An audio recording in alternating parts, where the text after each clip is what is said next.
오늘 들으신 말씀은 성경에 여러 군데가 나오니까 잘 준비하시기 바랍니다. 처음으로 시편 118편 21절부터 24절입니다.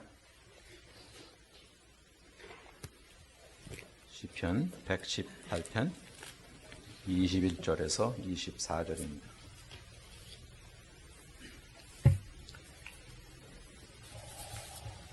주께서 내게 응답하시고 나의 구원이 되셨으니 내가 주께 감사하리이다. 건축자가 버린 돌이 집 모퉁이의 머릿돌이 되었나니 이는 여호와께서 행하신 것이요 우리 눈에 기이한 바로다. 이 날은 여호와께서 정하신 것이라. 이 날에 우리가 즐거워하고 기뻐하리로다. 그 다음은 요한복음, 신약성경 요한복음 11장 40절에서 44절입니다.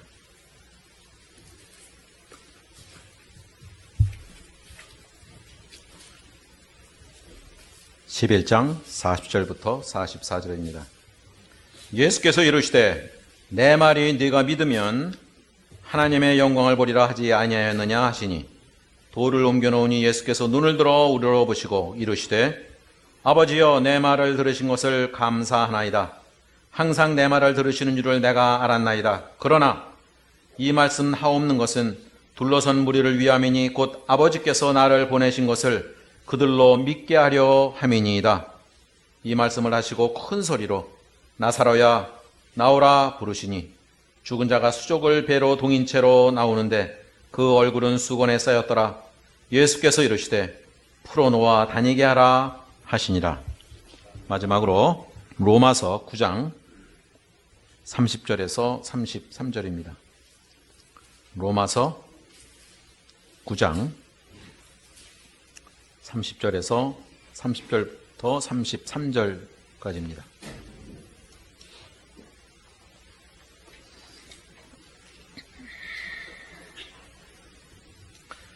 그런즉 우리가 무슨 말을 하리요? 의를 따르지 아니한 이방인들이 의를 얻었나니 곧 믿음에서 난 의요. 의의 법을 따라간 이스라엘은 율법에 이르지 못하였으니 어찌 그러하냐? 이는 그들이 믿음을 의지하지 않고 행위를 의지함이라. 부딪힐 돌에 부딪혔느니라. 기록된 바 보라 내가 걸림돌과 거치는 바위를 시온에 두노니 그를 믿는 자는 부끄러움을 당하지 아니하리라 함과 같으니라. 아멘.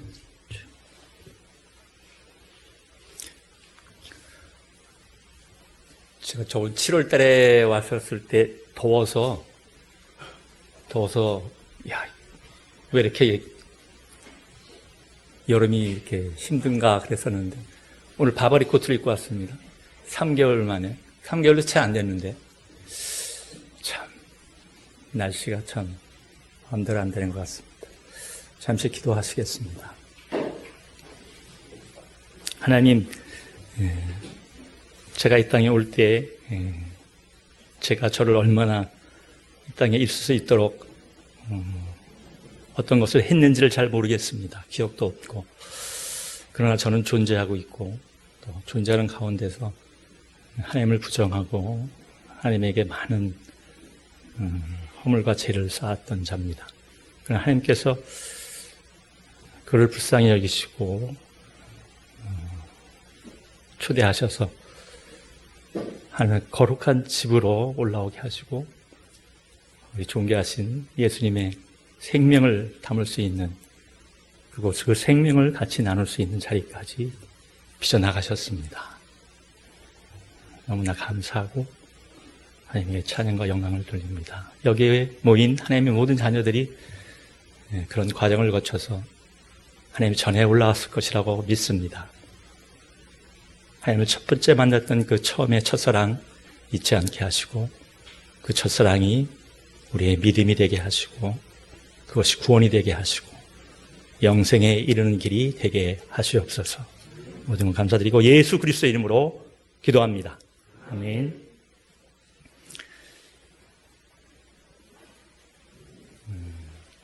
(9월) 초에 한국방송협회랑 문체부에서 주관을 해가지고요. 한국방송문화대상을 선정합니다. 9월 아마 3일 날 했을 거라고 생각하는데 대상을 받은 작품이 KBS의 히든 얼스라고 하는 작품입니다. 한반도의 부제가 한반도의 30억 년 이렇게 한반도가 이제 만들어졌던 그 30억 년의 어떤 역사 이런 거에 대한 것을 5편으로 만들었어요. 5편을 만들었는데 저도 중간중간에 봤었었는데 그게 이제 방송 대상이 선정되고 난 다음에 9월달에 3월달에 원래 방송을 했던 걸로 알고 있는데 9월달에 다시 한번 대상에 선정되고 난 다음에 재방송을 했습니다. 그때 받는 내용인데요. 고인돌이 나오더라고요. 고인돌 우리나라의 뭐 연천이나 뭐 고창이나 이런 쪽에 고인돌이 남아 있는데요. 청동기 시대나 그다음에 구석기 시대에 있었던 고인돌이 나왔는데 거기 고인돌을 보니까 그 밑에 이렇게 돌을 받쳐놓잖아요. 이렇게 돌을 받쳐놓고 거기에 이제 위에 화성암이랑 큰 돌을 이제 올려놨는데 그 밑에를 보니까 모래가 이제 그 밑에는 모래가 쌓여 있더라고. 모래가 쌓여 있으면서 개미귀신이라고 개미 잡아먹는 벌레가 있습니다. 그 모래 밑에 숨어 있다가 개미가 지나가면 모래를 막 뿌려가지고 자기가 만들었던 그 홀, 그 구멍에다가 떨어뜨려가지고 그걸 잡아먹고 모래 속으로 데리고 들어가는 거죠. 잡아먹는 개미 귀신에 대한 것이 나왔어요. 그러니까 그렇게 큰 화성암이 세월이 지나가면서 풍파에 의해서 모래로 사암이라 모래 사자 사암식으로 해서 모래로 이제 바뀐 거죠. 그게 이제 뭐 바람이 불고 또 비가 오고 그러면 이제 흘러 내려가 가지고 퇴적이 되죠. 강가 같은 경우에 굉장히 고운 그 더스트. 창세기 보면 하나님이 그라운드에서 흙을 취하셨다고 해서 더스트라고 먼지라고 하는 단어를 쓰는데요. 그 진흙이자에서 나오는 진흙이자. 굉장히 모든 암석 중에 가장 가늘게 해서 가벼운 게 되는 게 이암이거든요. 그게 이제 흘러내려가면 강물 같은 경우에 제일 밑에 이제 퇴적이 되죠. 쌓입니다. 그럼 그거보다 조금 무거운 게 이제 모래가 그 위에 이제 쌓이죠. 그럼 조금 더 위에는 모래와 자갈과 진흙이 섞인 이것들이 이제 그 위에 쌓여 나갑니다. 이게 이제 세월이 지나가면서 쌓이고 그러면 그게 이제 퇴적암이라고 이야기를 합니다. 퇴적암. 그러니까 제일 밑에 이암, 진흙이 쌓이고 그 위에 사암이 쌓이고 그 위에 여암. 그래서 자갈과 모래와 진흙이 섞여 있는 것. 예를 들면 느부갓네살이 꿈을 꿨었을 때 어디 손대지 않은 뜨인 돌, 예전엔 뜨인 돌이라고 그러죠. 뜨인 돌이 날라와서 그 발을 치매 그 발이 쇠덩이랑 그 흙덩이가 같이 섞여 있는데 그게 탁 치면서 이렇게 넘어졌을 때 부러졌다는 그런 얘기처럼 이 퇴적암이라는 것은 좀 약한 돌 중에서 좀 약한 돌입니다. 약한 돌. 그런데 그게 쌓이기 시작하면 그게 달라지는 거죠. 쌓이기 시작하면 달라져. 그게 퇴적암이라는 건데 사암이 만약에 많은 열을 받든가 압력을 받게 되면 사암이 바뀌게 됩니다. 규암이라는 걸로. 그러니까 퇴적암에 사암에 속했을 때는 퇴적암 중에서 사암이라는 이름을 부르는데 이게 큰 압력과 그 힘에 의해 열에 의해서 이것이 변성이 되면 전체적으로 변성암이라고 그럽니다. 퇴적암에서 변성암으로 바뀝니다. 그래서 이름을 사암이라고 그러지 않고 규암이라고 그럽니다. 퇴적암이 변성암으로 바뀌었을 때. 제가 사실 돌에 대해서 잘 모르는데도 이렇게 이야기를 드리는 것은 오늘 본문이 제가 요한복음에 나오라라는 제목으로 이야기를 정했습니다. 그거는 제 인생에서 이 요한복음 11장 43절이 아까 유영렬 목사님이 찬송가 278장에 내가 있었다고 이야기하실 것처럼 저는 늘 아픔의 자리가 있든가 기쁨의 자리가 있든가 어떤 자리가 있을 때 요한복음 11장 43절을 꼭 붙잡고 있습니다. 나서야 나오라. 이것이 저에게는 큰 압력과 열을 받았던 변성암으로 변했던 것 같은 그런 성경 구절입니다. 성경 구절. 그래서 힘들 때도 그것을 잡는 것이고 기쁠 때도 그것을 잡는 것이고 변함이 없이 그 요지를 잡고 있습니다. 요한복음이라는 건 신비한 책이 되나가지고요. 아마 우리나라 신학자 중에서 아마 김세윤 교수가 그래도 세계적인 신학 쪽에서는 조금 우리나라 출신 중에 석학이라고 이야기하실 텐데 그분이 저희 나라에 들어왔었을 때 요한복음을 강해를 하면서 이런 얘기를 한번 했습니다. 모든 신학자들이 말년이 되면 다 학교를 그만두고 내려왔었을 때 가장 마지막으로 연구하고 싶어하는 책, 그게 요한복음인 것 같습니다. 그래서 요한복음을 강해를 쭉 하셨어요. 요한복음 강해를 하셨는데 요한복음은 참 신기로운 책이죠. 제가 생각하는 태저감을 얘기했을 때 마태복음이라고 하는 이 진흙과 같은 것이 먼저 쌓이고, 마가복음과 같은 사암과 같은 모래 같은 것이 쌓이고, 누가복음 같은 여감이 쌓이고 난 다음에 이것이 땅이 보면 융기를 하든가 치마를 하든가 뭐 위로 올라가든가 쌓였던 것이 위로 올라가든가 그렇지 않으면 쌓였던 것이 땅 속에 들어가가지고 땅 속에 들어가면 이제 열을 받는 거죠. 열을 받고 압력을 받게 되면 그게 변성암으로 바뀌는 겁니다. 마태, 마가, 누가라는 그 퇴적감이 쌓이고 나는 이 형태에서 마치 땅 속으로 깊게 열과 압력을 받아서 변한 새로운 동화 같은 그런 모습으로 보이는 것이 제가 봤을 때는 요한복음이에요. 요한복음이라는 건 참 신비로운 책이고 죽을 때까지 아마 계속해서 묵상을 해야 될 책이고 그런 것 같습니다. 요한복음이 이 사복음이 나오기 전까지 커다란 침묵이 있었죠. 시간적으로 복음서가 나오기 전까지는 200년이 넘는 동안에 큰 침묵이 있었습니다. 그게 구약과 신약에 대한 그런 중간설이죠. 중간기라고 하는 200년이 넘는 기간 동안에 하나님의 말씀이 모두 썩어버렸습니다. 하나님의 말씀이 증거되지 않았습니다. 구약에서 신기로운 책은 누가복음, 이사야서입니다. 그게 성경의 66권과 마찬가지로 66장으로 되어 있잖아요.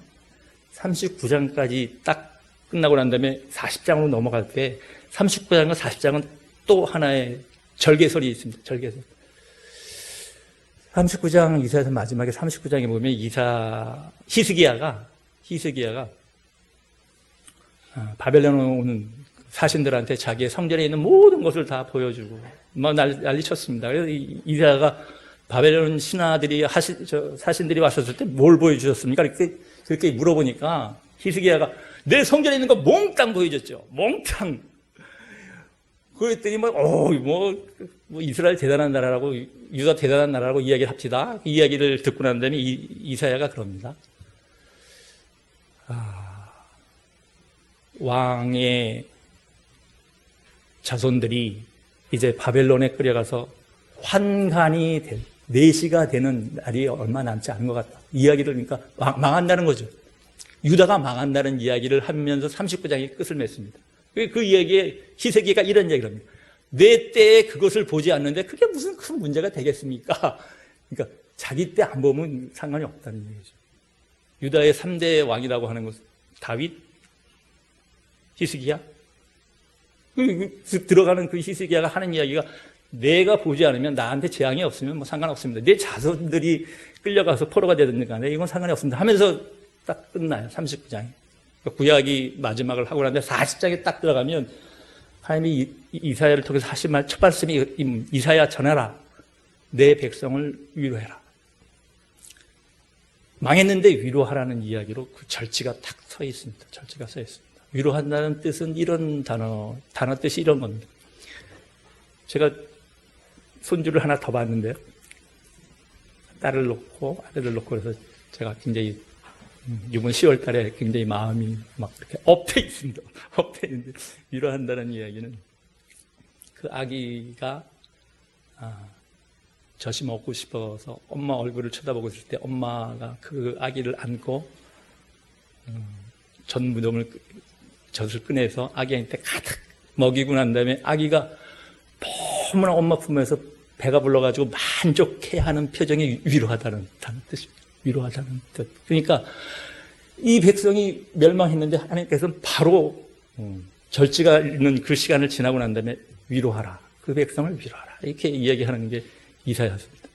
그런 것처럼 요한복음은 그런 복음서의 그 태저감을 통해서 깊게 하나님의 은혜가 우리에게 깊게 넘치는 책입니다. 여기에 한 구절을 잡으면 이것이 그 사람의 평생을 이끌어가는, 좋을 때나 싫을 때나 아플 때나 기쁠 때나 그 말씀이 형성을 됩니다. 제가 나오라는 이야기에 대한 이야기를 들었을 때가 17살 때 이야기를 들었습니다. 그 이야기를 듣고 난 다음에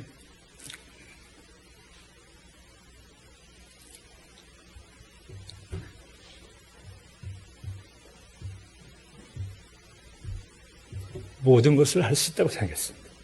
하나님 안에서, 예수 그리스도 안에서 제가 모든 것을 할 수 있습니다.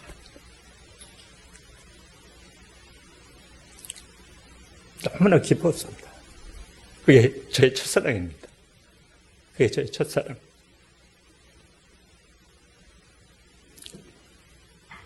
근데 제가 인생을 살아가면서 쌓아놨던 태저감들이 있잖아요. 죄와 허물이라는 태저. 그것이 계속해서 저에게 질문을 던집니다. 왜 이렇게 아파? 왜 이렇게 힘이 없어? 왜 이렇게 잘 나가지 못하냐? 이걸 계속해서 저한테 퀘스천을 던집니다. 저는 다 할 수 있다고 생각했는데 계속 제 안에 있는 퇴적되어 있는 퇴적물들이 저를 계속해서 질문을 던집니다. 왜 이렇게 다른 사람보다 잘 나가지 못해?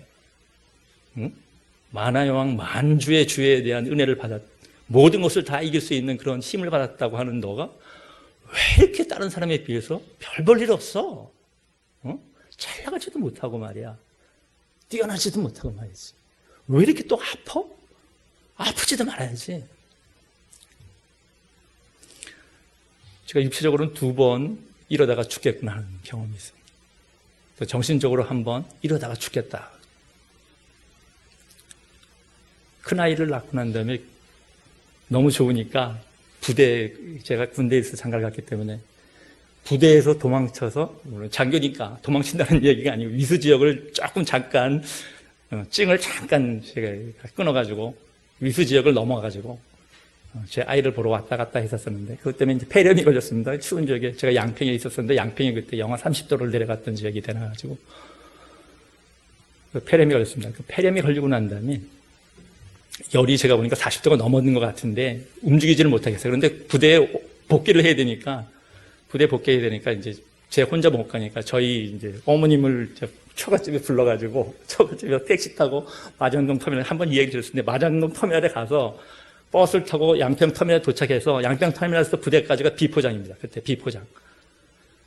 20분을 타고 가야 되는데 폐렴이 걸린 상태에서 열이 40도가 넘어가는데 20분을 덜컹 할 때마다 너무 아파요. 너무 아파. 그때 처음으로 이러다가 죽겠구나 하는 생각을 처음 들었어요. 그게 27 될 때, 27. 이러다가 사람이 죽는구나. 이러다가 죽는 거구나. 또 한 번은요, 38살쯤 돼가지고 술을 하도 먹고 직장에서 다니고 그러고 다니다니까 위기가 천공이 생겼어요. 아침 10시에 회의를 끝나고 나오는데 너무 아파가지고 이게 앉아있을 수가 없어요. 화장실 가도 안 되고 자리에 앉아도 안 되고 결국은 119를 불렀어요. 삼성 응급실에 갔는데 이거는 어떻게 의사가 빨리 좀 조치를 해줬으면 좋겠는데 그냥 기다리라는 거지. 기다려. 이러다가 죽는구나. 애들 둘 있는데, 마누라랑 애 둘 있는데, 이러다가 죽는 거구나. 이게 느껴지더라고요. 근데도 그때도 살아났습니다. 또 한 번은 2008년도, 2008년도 교회를 나와서요. 공황장애가 일어났습니다. 저는 공황장애가 뭔지도 몰랐어요. 뭔지도 몰랐어요. 숨이 안 쉬어져. 화장실 가도 문제가 해결이 안 되고, 누워도 해결이 안 되고, 어떻게 몸을, 어떻게 움직일 수가 없어요. 움직일 수가 없어요. 숨이 안 쉬어지니까. 결국 또 119를 불렀습니다. 또 삼성 응급실에 또 실려갔습니다. 응급실 의사가 약을 한 30알을 주면서 문제가 있을 때, 답답하실 때 이거 하나씩 드세요. 그냥 어렵지 않은 거니까 그냥 드시면 됩니다 하고 병명을 이야기하지 않았어요. 근데 그때도 응급실에 있을 때 이러다가 죽겠구나. 목사 안수 받고 갔는데 목사 된 지 얼마 되지도 않았는데 이러다가 또 죽겠구나. 그런데도 늘 요한복음 11장 43절은 저를 붙들고 나갔습니다. 처음 사랑. 죽겠구나 하셨을 때 늘 요한복음 11장 43절처럼 같이 있었고 지금까지 잘 살고 있습니다. 지금까지 잘 살고 있습니다.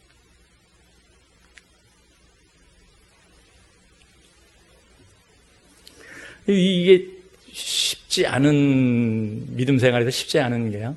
잘 나가면 뭐 얼마나 좋겠습니까? 믿고 잘 나가고 다른 사람에 비해서 월등하고 인정받고 뭐 이러면 참 좋은데 다른 사람이랑 뭐 뛰어난 일이 잘 없잖아요. 잘 사실은 없잖아요. 믿음 생활에서 잘 나간다 그러면 믿음 생활이 참 재밌겠죠. 뭐. 제가 예전에 교회 생활할 때 저희 교회에서 잘 나가셨을 때 뭐 너무들 그 공사를 열심히 하십니다. 앞에 이 단장하는 것부터 해서 너무 잘하시죠. 뭐 그리고 또 목사님이 막 또 칭찬해 주시고 막 얼마나 열심히 섬기시는지 뭐 칭찬해 주시고 뭐 이렇게 하면 뭐 근데 사업이 안 되고 사업이 어려워지고 뭐 그러면 슬그머니 교회를 떠나시죠. 슬그머니 교회를 떠나시죠. 믿음 생활을 하고 계시는지 안 하고 계시는지 잘 모르겠지만 그 교회에서의 자기의 모습이 너무나 잘 되는 모습들만 이렇게 보였기 때문에 안 되는 모습이 나타나면 그 교회에 출석하지를 못하시는 거죠. 출석하지를 못하시는 거죠.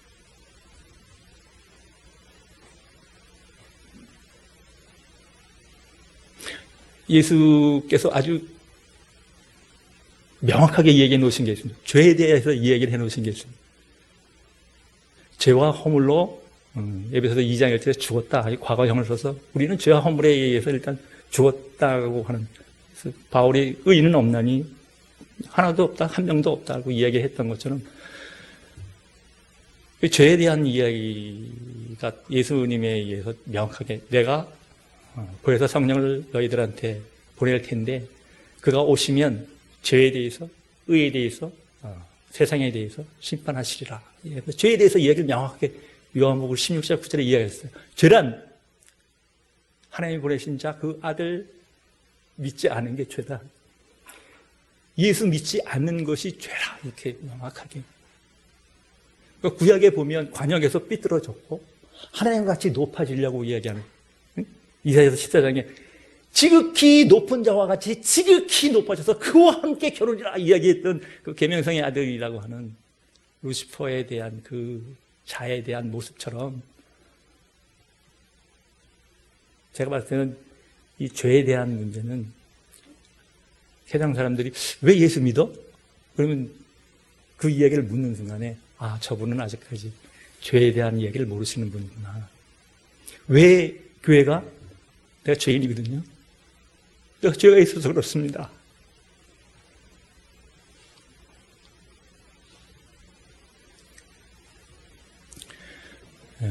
죄와 허물이라는 것은 히브리어로 페샤라는 단어를 써서 똑같이 죄라고 쓰기도 하고 허물이라고 쓰기도 하고 그렇게 사용하는데 허물이라는 단어는 범죄하다, 트랜스레이션 이렇게 트랜스레이션이라고 번역을 많이 하기도 하고 리벨리온 반역하다라고 반역한다는 이야기는 자식이 압살롬이 아버지 다윗에게 반역을 들었던 것처럼 반역한다는 게 이게 허물입니다. 허물.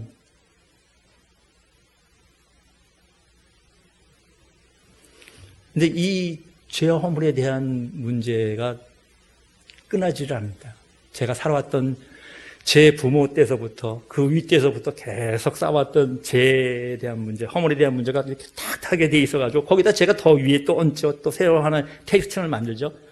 세상으로부터 온 것들, 하나님부터 온 것이 아니고 세상으로부터 온 것들은 육신의 정욕과 안목의 정욕과 이성의 자랑이라. 이것은 하나님으로부터 온 것이 아니라 세상으로부터 왔다고 이야기를 한 것처럼 그것들을 저는 또 차곡차곡 쌓습니다. 그 차곡차곡 쌓은 거에 기준을 삼아서 그게 풀리지 않으면 왜 하나님 그러십니까? 하나님한테 묻는 거죠. 하나님, 왜 이러십니까? 제가 하나님 믿고 하나님 길을 들어섰는데도 왜 이러십니까? 하는 이야기를 하나님과 이제 얘기합니다. 세상에서 그 허물에 대한 이야기에 대한 것은 창세기 3장 5절에 하나님과 같이라는 이야기를 하면서 들어와 있습니다. 이렇게 사람들은 제가 봤을 땐 하나님으로 떨어져 나가서 독립하고 싶어 하는 것 같아요. 하나님 좀 저를 놔주세요. 내 마음대로 살게 좀 놔주세요. 막 이렇게 하면서 먹음직스러운 걸 가지고 하나님한테 붙잡혀 있는 것 중에 가장 첫 번째가 먹는 문제가 해결이 안 되는 문제. 먹는 문제만 해결되면 모든 사람들 돈 벌면 뭐합니까? 먹는 문제 해결하기 위해서 빌딩 사, 내 자식 문제를 또 해결하기 위해서 나만 먹는 문제 해결하는 게 아니라 내 자식도 먹는 문제를 해결해서 내가 먹는 문제, 먹음직, 이게 늘 걸려 있습니다. 먹음직. 예수님한테 시험하는 거죠. 돌로 떡을 만들어 먹을 수 있으면 언제든지 하나님으로부터 독립해서 사는 거 아니야. 그게 이제 시험거리죠. 첫 번째, 사단이 늘 시험하는 그겁니다. 육신의 문제, 안목의 문제. 높은 산에 올리셔서 모든 천하 만물을 보여주면서, 야, 나한테만 절만하면 이거 다 줘. 보암직하지, 보암직해. 다른 사람에 비해서 더 부귀영화, 그게 또 하나의 퇴직층입니다. 먹음직한 것에 퇴직층을 놓고, 하나님 저 놓으세요. 보암직한 거 깔아놓고, 하나님 저랑 관계 없잖아요. 제 마음대로 살 수 있어요. 먹는 문제 해결되는데 다른 사람보다 내가 훨씬 잘 되는데 하나님 내가 뭘 필요 있어요.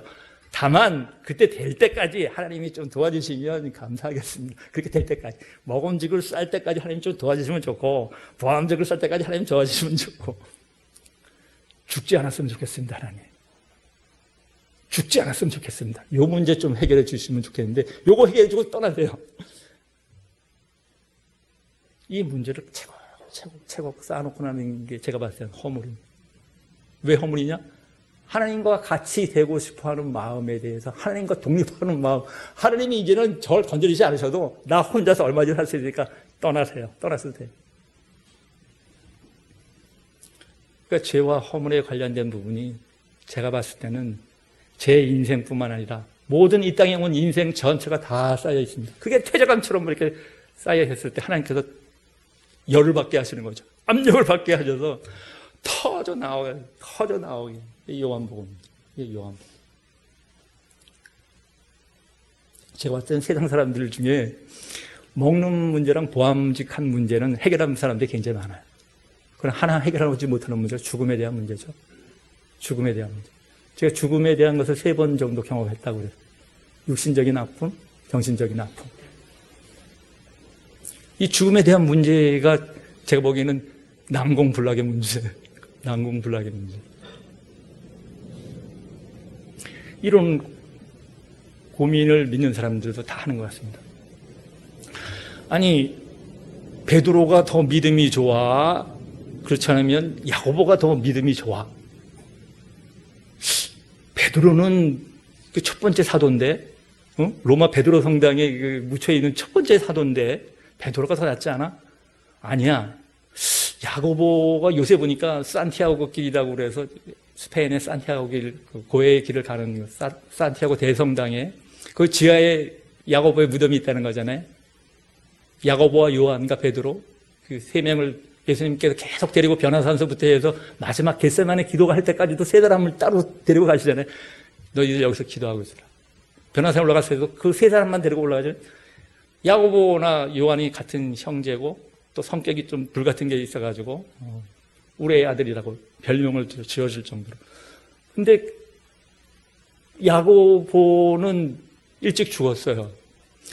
사도행전 12장에 보면 헤롯 왕이 내가 인기가 떨어지는데 어떻게 하면 인기를 끌 수 있지? 이 사람들이 지금 유대인들이 이 그리스도교가 늘어나는 걸 보고 굉장히 싫어하는구만. 이 사람들한테 인기를 끌려면 누굴 하나 죽이면 될 것 같은데 첫 번째 잡아온 게 야고보입니다. 사도행전 12장 3절에 야고보를 칼로 죽이매 이렇게 되어 있습니다. 사람들이 막 야 헤롯 괜찮은 왕인데 이렇게 해갖고 유대인들의 인기를 쫙 끌어모음. 근데 같은 12장이에요. 베드로는 인기를 끄니까 베드로까지도 한번 손봐줘. 베드로는 잡아 감옥에 집어넣어.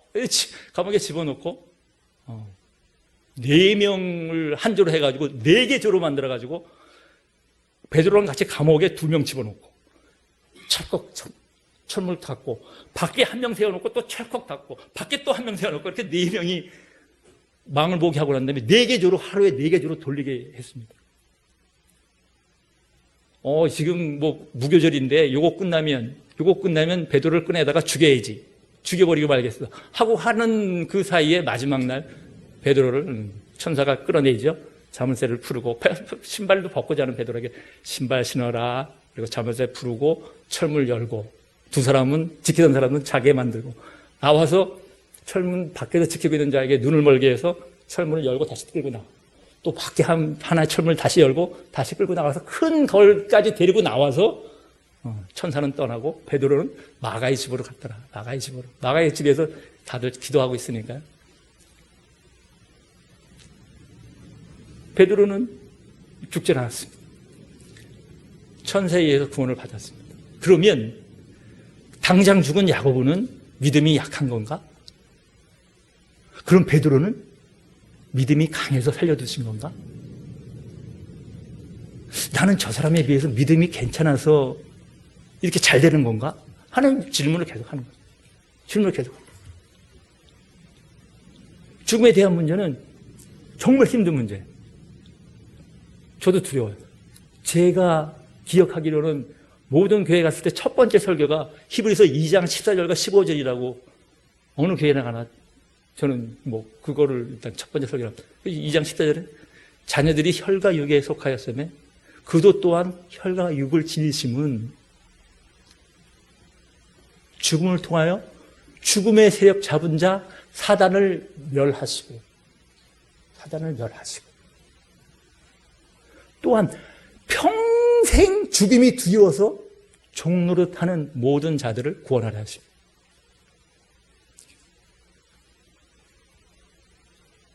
예수 그리스도가 이 땅에 오신 이유는 그냥 딱 죽음이 두려워가지고 평생 세상으로부터 오는 육신의 정욕과 안목의 정욕과 이생의 자랑에 대한 것을 끊임없이 내 속에 쌓아놨던 것에 대한 것을 떨쳐버리지 못하는 사람들이 죽음까지 두려워서 떨고 있는 것들에 대한 모든 사람들이 자유를 위해서 부르심을 주셨으니까 자유롭게 하려고 부르셨다 이야기를 하시는 거죠.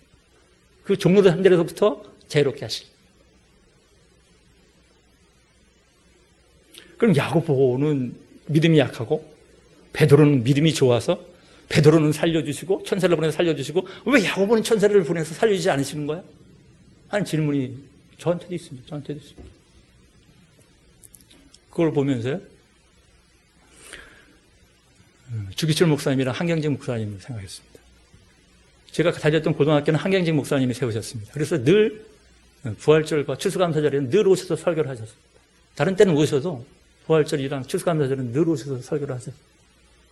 제가 그때 어린 나이에 봤을 때 저 할아버지는 똑같은 얘기, 예수 얘기만 맨날 하고 시험 공부해야 되는데 자리에 앉아갖고요. 위에는 성경책, 밑에는 수학책이니 무슨 사회책이니 뭐 집어넣고 강당에서 아유.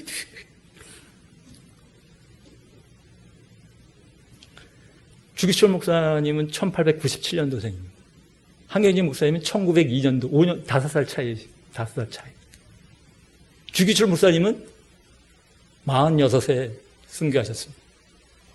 한경진 목사님은 98세까지 하셨습니다.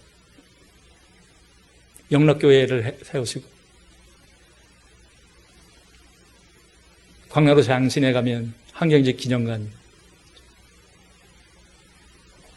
그러면 한경직 목사님은 정말로 잘 믿어서 그런 건가?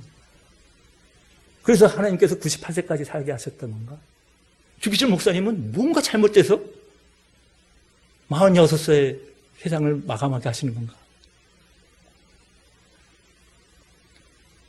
주기철 목사님이 부산 지역에서 사역을 했어요. 아산, 부산 쪽에서 사역을 했어요. 근데 왜 평양에 가셨냐? 왜 순교하시는 자리까지 가냐? 조만식 선생이 오산학교 교장이었는데 주기철 목사님이 오산고등학교 출신이에요. 그래서 자기 제자를 불러가지고 산정형 교회에서 와서 담임 목회를 좀 하라고 청백을 했어. 그러니까 부산에서 잘 지내시던 분이 갑자기 평양으로 가시는 거죠. 산정형 교회가. 길선주 목사님, 길선주 장로님 했던 장대현 교회에서 나온 교회입니다. 산정현 교회. 지금 장대현 교회 자리가 김일성이랑 김정일이 동상이 서 있던 터가 그 자리라 그러죠. 그게 장대현 교회 교회 터 위에 형상이 서 있죠. 알-악사 사원이라고 하는 황금돔 그 밑에는 모리아산의 돌판이 있습니다. 15m, 길이 15m, 두께가 1.5m, 2m, 폭이 3, 4m 되는 이삭을 바쳤던 돌판이 거기 있고 솔로몬 성전이 거기서 세워진 자리입니다. 겉은 황금동으로 되어 있지만 그 밑에 있는 그 돌판 때문에 싸우는 겁니다. 돌판. 믿음의 돌판이 거기서 이스마엘을 드렸다는 거죠. 이스마엘을. 이슬람권에서는 이스마엘을 거기서 제물로 드렸다.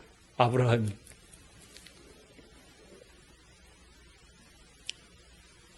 만 46살에 주기철 목사님이 돌아가실 때까지 38년에 잡혀 들어가셔가지고 10년형을 받으셨습니다. 너무 고문이 심해서 3-4차례 이렇게 풀어줬어요. 밖에 나가서 좀 몸보식을 하고 다시 들어오라고. 몸보식을 하고. 1944년도 해방 1년 전에 승계하셨습니다. 너무 몸이 약해지셔서. 몸보신하라고 다시 보내줬을 때 마지막 산정현 교회에서 했던 기도 제목이 5가지 있습니다. 하나님, 죽음의 권세를 이기게 해 주시옵소서. 두 번째, 오랜 동안의 고난을 견디게 하여 주시옵소서.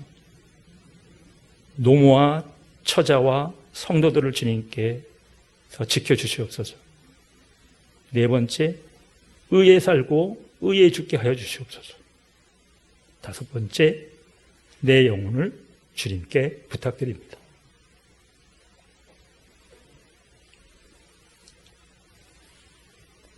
하나님께서 합력해서 선을 이루신 거죠. 그 사람에게 주기철 목사에게 주실 은혜가 있고 한경직 목사에게 주실 은혜가 있습니다. 저는 한경직 목사님이 주기철 목사님의 순교 위에 그 꽃과 열매를 피웠다고 생각합니다.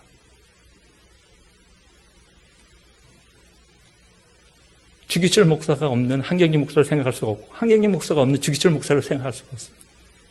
베드로가 없는 야고보를 생각할 수 없고 야고보가 없는 베드로를 생각할 수 없습니다. 다 예수님의 첫사랑이 없는 상태에서는 모두가 없는 겁니다. 어느 것도 될 수 있는 것이 아닙니다. 베드로가 마지막까지 이런 부활하신 예수님 앞에서 예수님 이런 말은 어떻게 되겠습니까? 걔 말고 너랑 나랑만 봐. 너랑 나랑만. 나는 너 하나한테만 관심이 있어. 걔는 내가 요한과 관계 속에서 내가 해나갈 거고 너는 나랑만 보면 돼. 나랑만. 믿음에 나만 보면 돼. 너는 내가 주었던 너에 대한 첫사랑만 붙잡고 있습니다. 첫사랑, 그 첫사랑. 우리가 아직 죄인되었을 때 그리스도께서 우리를 위하여 죽으심으로 하나님께서의 우리에 대한 사랑을 사랑에 대한 확증은 우리가 죄인이라는 이 상태에 대해서 예수 그리스도의 죽음 이거를 가지고 하나님께서 사랑을 확증했다. 이렇게 이야기하죠. 사랑을 확증했다. 갈라디아서 2장 20절 나를 사랑하사 나를 위하여 자기를 들이신 하나님 아들 예수 그리스도 안에서 믿음으로 사는 것. 이제 내가 사는 것은 예수 그리스도에 대한 믿음으로 사는 것. 사랑을 받았으면 그 사랑 때문에 이제 믿음으로 사는 것. 그 믿음의 결국은 영혼의 구원. 베드로전서 1장.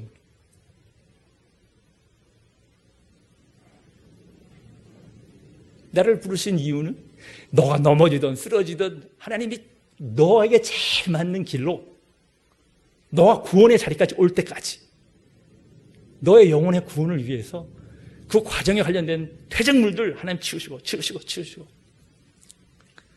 첫사랑 있지만 첫사랑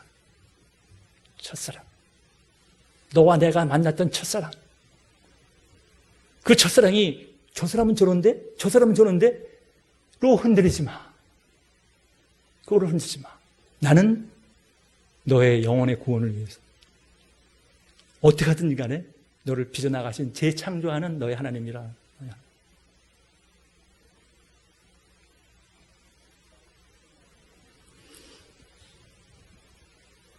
요한복음이 굉장히 신비스러운 책이라고 제가 얘기해 드렸습니다. 요한복음은 1장 1절이 이야기를 했죠. 태초에 하나님의 말씀이 계십니다. 그 말씀은 곧 하나님이시라 이야기함으로 해서 태초에 이 단어를 쓴다는 이야기는 유대인들에게는 폭발과 같은 이야기입니다. 태초에 하나님이 천지를 창조하시니라, 그 태초에 하는 이야기처럼 태초에 말씀이 계시라, 그 말씀은 곧 하나님이시라 이야기하는 것은 유대인들에게는 뭐야? 무슨 이야기야? 하나님이라고 하는 이야기를 200년 동안에 하나님 말씀이 없는 그 시간을 지나서 이제는 태초에 이야기, 태초에 유대인들한테는 이 태초에라는 이야기라서 완전히 폭발합니다. 그 태초에 그 하나님 말씀이 육신이 되어 우리 가운데 거하심에 우리가 보니 은혜, 진리 충만하더라. 은혜와 진리가 충만하더라. 말씀 안에 은혜와 진리가 충만하더라. 그러니까 말씀을 잡지 않으면 첫사랑이, 그 다음에는 첫사랑에 대한 것이 말씀의 기준에 되어 있지 않으면, 서 있지 않으면, 그것이 밑바탕이 돌받침이 되어 있지 않으면 늘 세상에 있는 돌받침으로 막 흔들립니다. 오늘 제가 본문을 시편 118편이랑 로마서 9장을 양쪽에 놓은 이유는 이사야서 28장 16절이 그 돌이 믿는 자에게는 기축돌, 모퉁이 돌이 되는 것이고, 믿지 않는 자들에게는 거치는 돌, 걸림돌이 되는 것이고, 그 이야기를 이사야가 써놨어요. 그렇고 믿는 자는 결코 부끄러움을 당하지 아니하리라를 써놨어. 근데 그거를 시편에서 조금 인용하고 로마서에서 좀 인용했죠. 근데 그 밑받침은 돌이에요. 돌. 근데 그 돌은 믿는 자에게는 구원의 반석으로, 믿지 않는 자에게는 심판의 반석. 그걸 우리에게 늘 선택할 수 있도록 주어져 있습니다. 선악과가 우리에게 주어져서 선택할 수 있도록 주어진 것처럼 믿음의 돌도 선택할 수 있도록 우리에게 주어져 있습니다. 그 자유를 하나님의 형상 안에 만들어 가시겠다. 종로도 하지 마라. 종로도 하지 마라. 사단에게 종로도 하지 마라. 믿음 안에 자유로워라. 그것을 위해서 너희를 불러냈다. 그 자유로 선택을 해라. 유대인들에게는 이 말씀이라고 하는 것이 다바르입니다. 다바르. 그래서 유대인들은 다바르 사상이 늘 있습니다. 말씀 다바르, 말하다 다바르, 물건 다바르, 역사가 일어나는 사건이 다바르, 다 다바르입니다. 아비멜렉한테 하는 수 없이 아브라함이 찾아 들어갔었을 때 와이프한테, 사라한테 얘기합니다. 사라, 당신 내 동생이라고 얘기해요. 잘못하면 여기 있는 이 땅에서 우리 잘못하면 죽습니다. 알겠습니다 하고 이야기를 온누이 관계로 이야기하고, 아비멜렉이 그래? 예쁜 사라를 그럼 내가 취하지 해서 데리고 갔습니다. 그러고 난 다음에 하나님이 꿈에서 이야기하시죠. 그 자를 건드리지 마라. 그 자는 선지자의 아내니라. 아니, 아비멜렉이 얘기합니다. 나는 온전한 마음과 깨끗한 손으로 그 여자를 데리고 왔는데 왜 그러냐? 아브라함이 여동생이라고 얘기했고, 그 사라도 우리 오라버니라고 얘기했기 때문에 내가 데리고 왔는데, 아니, 이 죄 없는 자를 죽일 수 있으십니까? 하나님. 그랬더니 나도 알아. 너가 온전한 마음으로 한 거 알아. 그러나 죄를 범하지 않게 하기 위해서 내가 너한테 지금 이야기하는 거야. 그러니까 그 여자 건드리지 말고 그냥 보내줘. 그렇지 않으면 너랑 너 집의 모든 것을 다 죽이리라. 이야기하는 걸 가지고 그가 깨어나갖고 아비멜렉이 이 얘기, 자기 부하들 다 불러갖고 얘기합니다. 어젯밤에 말이야, 모든 일이 이렇게 있었었는데 그걸 내가 너희한테 말하는 거야. 모든 일 다바르. 말하는 거야 다바르. 역사하는 모든 것에 관계되어 있는 부분들, 이게 히브리 사람들은 하나님 말씀하시면 그대로 사물이 있고 그대로 역사가 이루어진다. 이게 다바르 사상, 다바르 사상.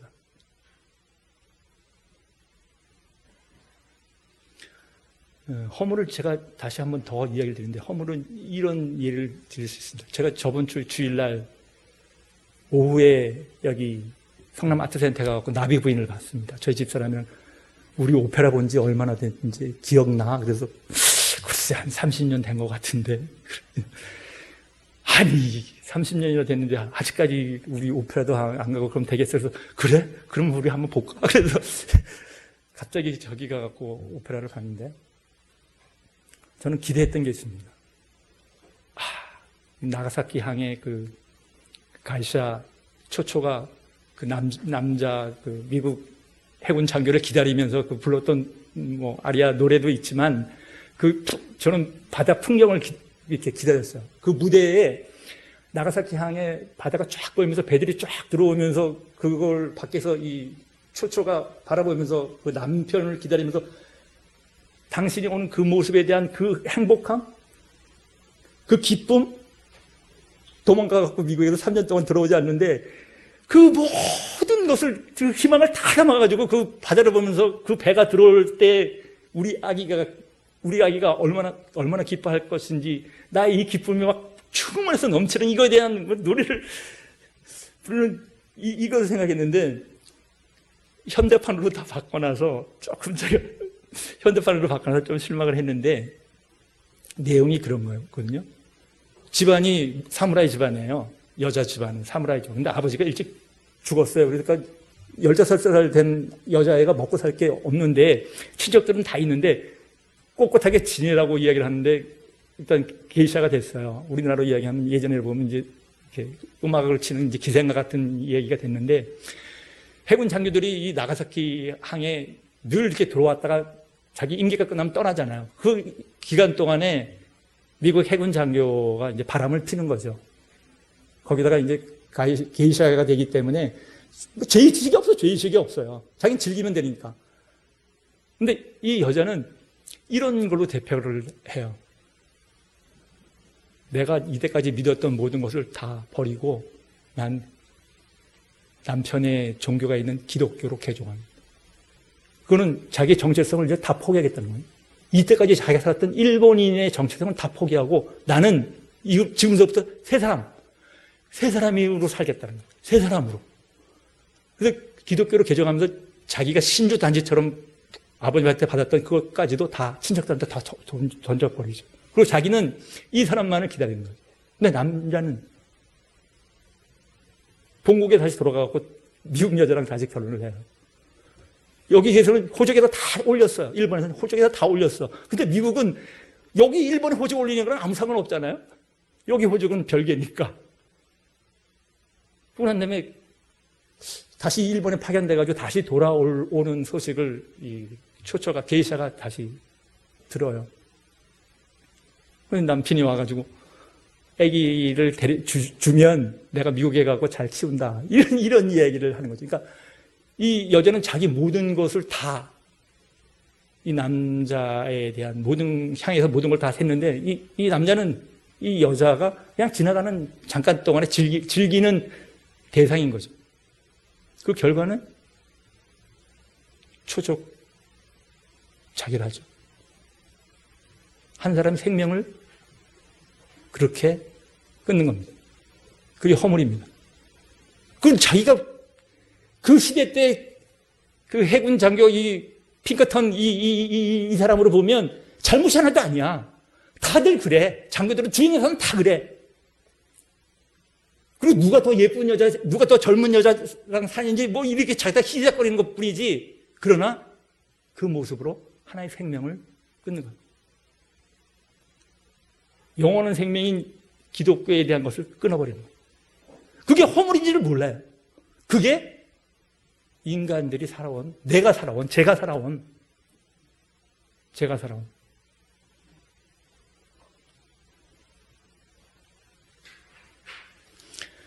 다바르라는 단어가 히브리어는 자음만 쓰고 있기 때문에, 모음을 쓰지 않고 자음만 계속 쓰기 때문에 다바르, 미드바르, 광야입니다. 전치사, 말씀으로부터, 광야는 말씀으로부터 새롭게 시작하는 겁니다. 우리를 광야 교회에 들어오게 하시는 것은 이제부터는 너가 이때가 이 세상에서 가졌던 모든 세상의 지식으로부터 떠나서 말씀으로부터, 성경의 말씀으로부터 다시 시작하는 것.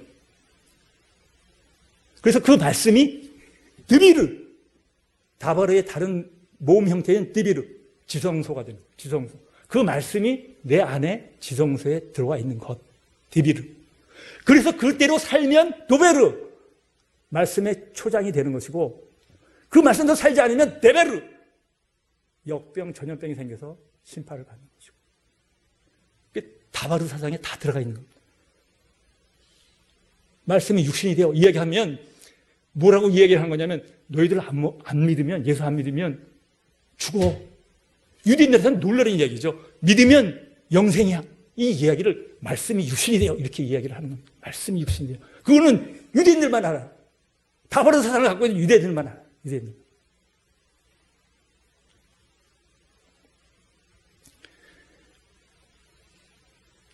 최철규 집사라는 분이 다니엘 기도회에서 2019년도에 간증을 하고 난 다음에 새롭게 하소서에 한 번 더 출연한 적이 있습니다.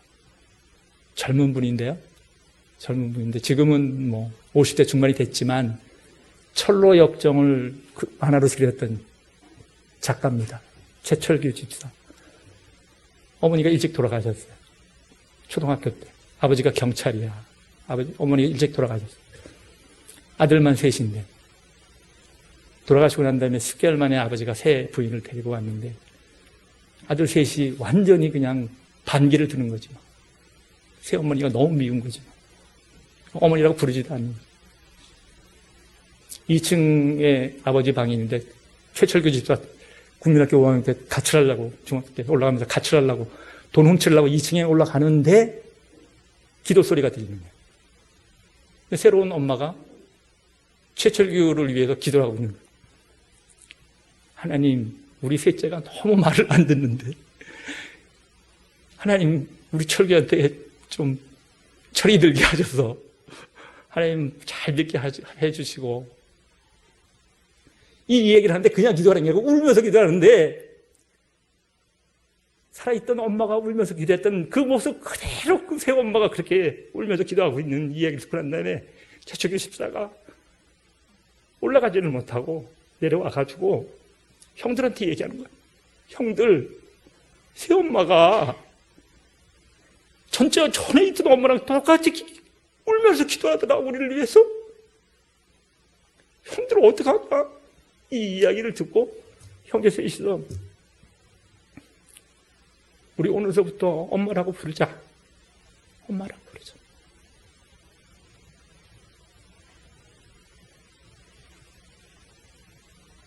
다 첫사랑을 잡고 있으면 세상이 아무리 흔들려도 그것이 하나님이 하나님 때에 하나님 방법으로 하나님이 역사하시는 겁니다. 이게 다 바릅니다. 저 같은 자에게도 역사를 하셨으니까. 저 같은 자도 은혜를 내주시니까. 때와 시간을 내가 결정하지 않고 하나님에게 맡겨드리고 그냥 그 말씀을 잡고 기도하시면 하나님의 가장 좋은 영혼의 구원의 길로 이끌어 나가십니다. 잠언 28장 9절에 그 귀를 돌려 율법 말씀을 듣지 않는 자는 그 기도도 가증하니라.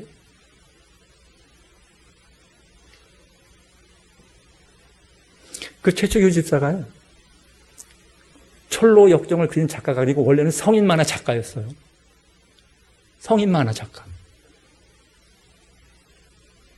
이현세 씨 까치 그렸던 이현세 씨 밑에서 그림을 그렸던 사람입니다.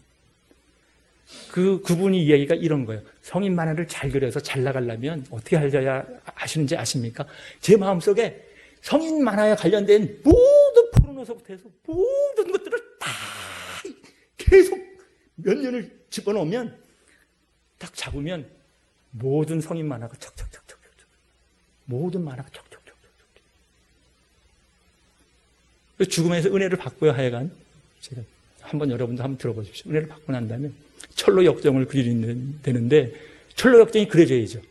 철로 역정이 그려져야지 이 사람이. 그래서 생각해 보니까 돌아가신 엄마가, 친어머니가 머리밭에 돌아가기 전까지 딱 두 권의 책이 있었는데 하나는 성경, 하나는 철로역정. 그래서 생각해 보니까 철로역정을 읽으면 되겠다고 해서 철로역정을 100번 읽었답니다. 100번. 100번. 그랬더니만 철로역정이 그때서부터 그려지기 시작해요. 철로역정. 마음에 가득 담아놓은 것, 그것이 그 삶을 이끌어나가요. 왜 성전에 올라오겠습니까? 하나님의 말씀을 우리 마음에 담기 위해서입니다. 담기 위해서. 흔들릴 때 여러분에게 주셨던 첫사랑의 메시지를 놓치시면 안 됩니다. 흔들리시면 안 됩니다. 흔들리실 필요가 없습니다. 저에게는 나오라. 여러분에게도 틀림없이 하나님이 틀림없는 여러분에게 가장 좋은 말씀으로 새겨놓은 하나님의 말씀들이 있으실 거라고 생각합니다. 세상의 모든 것을 그 말씀으로 이기시는 저와 여러분이 되기를 예수 그리스도 이름으로 축원합니다.